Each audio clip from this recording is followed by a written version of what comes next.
And now, here's a PEI Journal Web Extra. Each year, PEI's officers and directors share with our readers what they think the coming year will bring. This year, for even more perspective, we asked Executive Vice President Bob Rinkus to comment on 3 particularly important topics. EPA is proposing new standards for sulfur content in gasoline.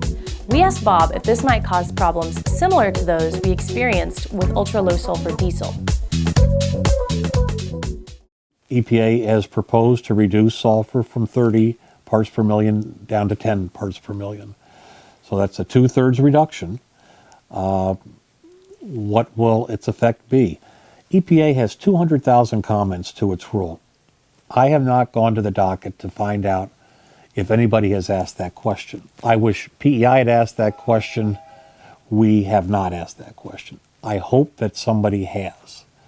If they do, then EPA is going to respond to it. We'll get EPA's answer. If they haven't, we're just going to have to kind of sit back and see what happens to the equipment. But it is something that we need to look at down the road, and we need to pay careful attention to, because we have an ultra-low experience that we didn't expect to have. And just think how many gasoline tanks there are versus diesel tanks. We certainly don't want to have that kind of an experience. I'd rather have asked the question beforehand. We'll see if EPA has been, number 1, asked the question, and number 2, how they respond, and then number 3, what happens down the road. I thought in October that we'd have tank regulations by the end of the winter, maybe the first part of spring. EPA, to publish those regulations, has to get them approved by OMB, Office of Management and Budget. Okay. They have 90 days once they open EPA's file to get it back to EPA. Then if they approve it, then it goes out and they have to publish it and get it ready for the Federal Register. So let's say it's February 1 and EPA is not ready yet. Once they get ready, then you have to give 90 days to OMB to approve it. That's a whole season. Plus, it's only 90 days after OMB opens it. If it sits on OMB's desk for 45 days, that doesn't work into the 90 days. Once it goes to OMB, it's out of EPA's hands.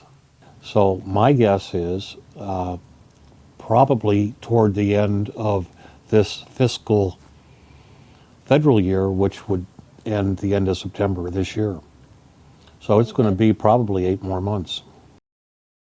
I think Tim Cheyenne's article in the PEI Journal is very well reflective of what we're seeing in the industry, both what's happened since 2010, what we expect next year as we look into the future. So what Tim buttresses in his article is the fact that we're probably, and I think the numbers may be a little light, but I wrote that we're 30% of the way through the American fleets.